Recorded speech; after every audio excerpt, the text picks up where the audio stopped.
Hey everybody, and welcome to Tuesday Talks with Freedom. Today he invited me to his teepee. Check that thing out. I want one.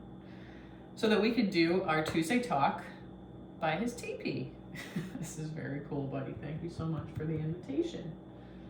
And thanks to his mom.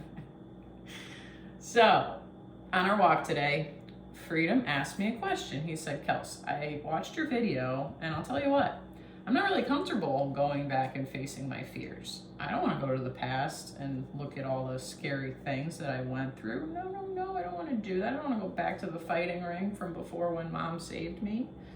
I get it, dude. I really do. And now he's the most loving, adorable, fearless boy ever. And how did he do it? This beautiful boy now has a new story. So that's what we do with those fears once we face them. We change what the story is that we're telling ourselves about it. So how do we change our story? How do we change the story we tell ourselves about that fear?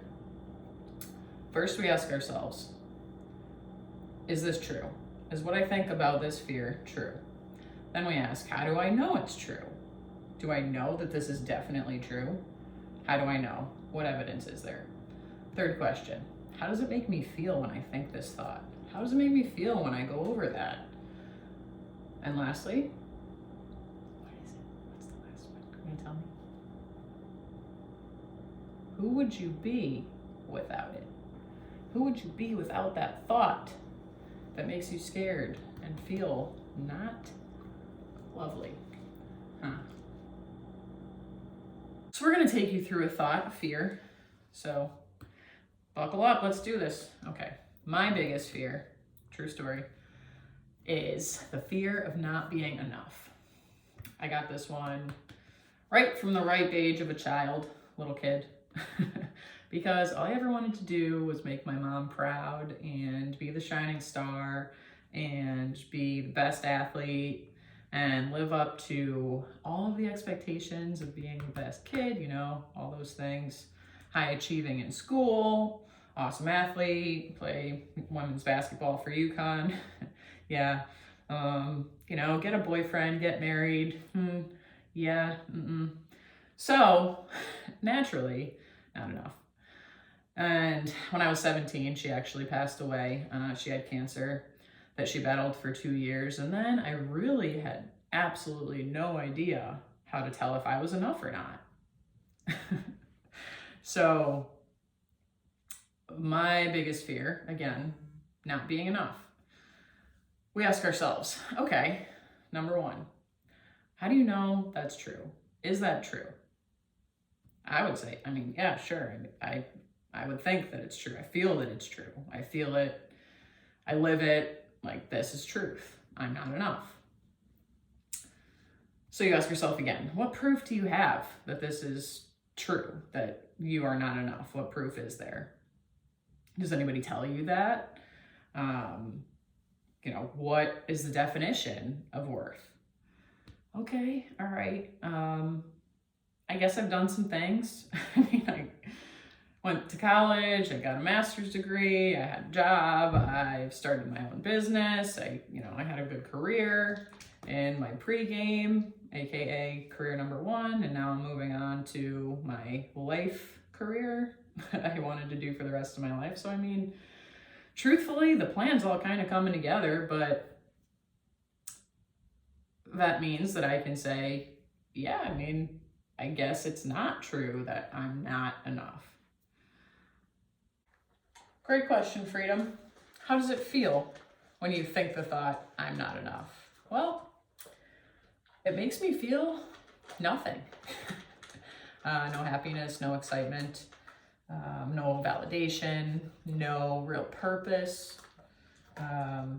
Scared, very scared, because you never know how you're being received, because that's all you think about is what do they think? What do they think of me? Is this going to be good enough? If it's not good enough, what happens? What does that do to my value if, I'm not good enough? So these thoughts obviously restrict us from being who we really are and acting freely, acting authentically, and it's a real turnoff. I don't like living in that energy. And then we go down paths to try to get rid of those feelings and hide them or isolate them or relieve ourselves from them, escape from them. And that never ends well.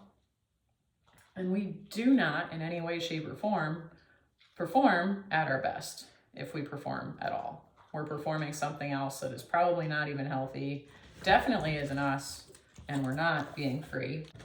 So who would I be without that thought? Who would I be without the thought that I'm not good enough? Oh man, I would be so happy. I would be free, right? We would be free without those thoughts. I'm a huge nerd, but we would. We'd be full of love, wouldn't we? When we rewrite our story, when we change that thought, that fear, when we reprogram ourselves, we can be free. We can actually be ourselves and ask ourselves the question like, okay, who do you want to be? And what would make you feel like enough? Is it true, or just as true, that you are enough? That's something to think about.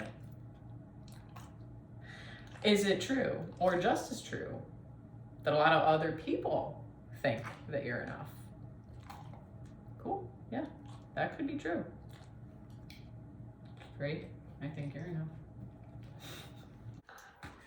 And that's how we reprogram our fears using the thought model. Is it true? How do I know it's true?